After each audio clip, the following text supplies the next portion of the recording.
हाय everyone, Pathfinder के electrostatics के MCQ number 18 को डिस्कस करेंगे। The question is very similar to question number 17, जिसमें हमने करैक्टरिस्टिक्स लेंथ वगैरह यूज़ किया था, डायमेंशनली ट्रीट किया था प्रॉब्लम को।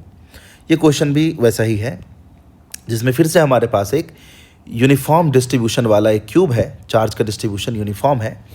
इसके वर्टेक्स पर जो पी है वर्टेक्स, वहाँ पे इलेक्ट्रिक फील्ड और पोटेंशियल दिया हुआ है E naught and V naught. Second part of the question is saying कि अगर इस क्यूब में से एक छोटा सा क्यूब हटा दें जिसका साइड लेंथ पहले वाले क्यूब का हाफ हो, यानी अगर ये ए था तो a/2 लेंथ का क्यूब इस कॉर्नर से हटा दिया जाए, जैसा कि इस फिगर में दिख रहा है, तो नया इलेक्ट्रिक फील्ड और पोटेंशियल इसी पॉइंट पी पर क्या होगा। तो अगर पहले वाला इलेक्ट्रिक फील्ड ई नॉट था और पोटेंशियल वी नॉट था, तो हम जानते हैं electric field will be proportional to magnitude of total charge divided by some kind of separation square. तो इसका करेक्टरिस्टिक लेंथ अगर मैं ए ले लेता हूँ तो electric field will be proportional to q upon a square. तो यहाँ पे मैंने मान लिया प्रोपोर्शनलिटी कांस्टेंट को alpha, which is taking care of the distribution, जैसा डिस्ट्रीब्यूशन है इस पॉइंट के रिस्पेक्ट में। तो ई नॉट हो गया alpha q by a square, और पोटेंशियल होता है directly proportional to charge and inversely proportional to the separation. तो यहाँ पे वी नॉट को लिख दिया बीटा क्यू बाई ए।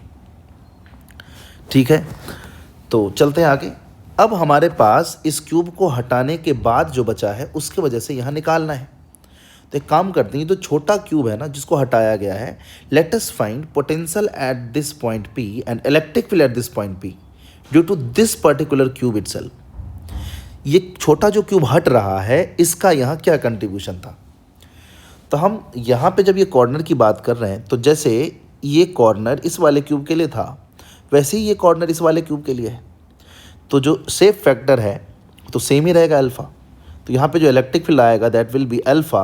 अच्छा, चार्ज हो जाएगा 1/8, क्योंकि ऐसा इसमें टोटल 8 क्यूब है। तो अगर टोटल चार्ज क्यू था तो एक क्यूब में चार्ज हो जाएगा 1/8, तो alpha into Q by 8 divided by, अच्छा इसका साइड लेंथ भी क्या हो गया, हाफ हो गया। तो क्योंकि ए स्क्वायर लिखा था यहाँ पर तो a/2 स्क्वायर लिखेंगे यहाँ पर। तो इस तरीके से अगर आप रिड्यूस करेंगे तो you will get this as alpha q by 2a square, इसको सिंप्लीफाई करके। और ये था alpha q by a square, यानी कि ये जो इलेक्ट्रिक फील्ड यहाँ पे था because of this smaller cube it was E naught by 2 और टोटल था ई नॉट। अच्छा, इसके वजह से यहाँ पे इलेक्ट्रिक फील्ड का जो डायरेक्शन होगा, इसके वजह से भी इलेक्ट्रिक फील्ड का वही डायरेक्शन होगा। तो अगर मैं सिर्फ इसके वजह से निकालना चाहता हूँ तो टोटल में से जो इसका कंट्रीब्यूशन है वो माइनस कर दीजिए। तो इसका कंट्रीब्यूशन है ई नॉट बाई 2 उसी डायरेक्शन में, और टोटल ई नॉट था उसी डायरेक्शन में, तो इसके वजह से आ जाएगा ई नॉट में से ई नॉट बाई 2 घटा कर जो आएगा। इसीलिए on removing this the new electric field will be E naught minus E naught by 2। So the answer will be E naught by 2 for electric field part. Now think of potential. तो यहाँ पर potential जो हमने लिखा वो लिखा beta Q by A, charge total divide by characteristics length A. ठीक है, अब फिर से इस छोटे वाले क्यूब के वजह से वहाँ क्या कंट्रीब्यूशन था वो निकाल लेते हैं। पोटेंशियल तो स्केलर है, तो इसका पोटेंशियल जो भी आएगा उसका फिर से घटा देंगे टोटल पोटेंशियल में से, तो यहाँ का पोटेंशियल हमें पॉइंट पी का इसके वजह से मिल जाएगा। पोटेंशियल के लिए फिर से हमने लिखा, अब ये के क्यों लिख दिया, के लिखने की जरूरत नहीं है, मैंने कांस्टेंट बीटा में सब कुछ मान लिया है। ठीक है, तो बीटा चार्ज तो 1/8 तो हो ही गया है इसका क्यू बाई 8, और नीचे ए है यहाँ, तो यहाँ पर a/2 लिखना पड़ेगा।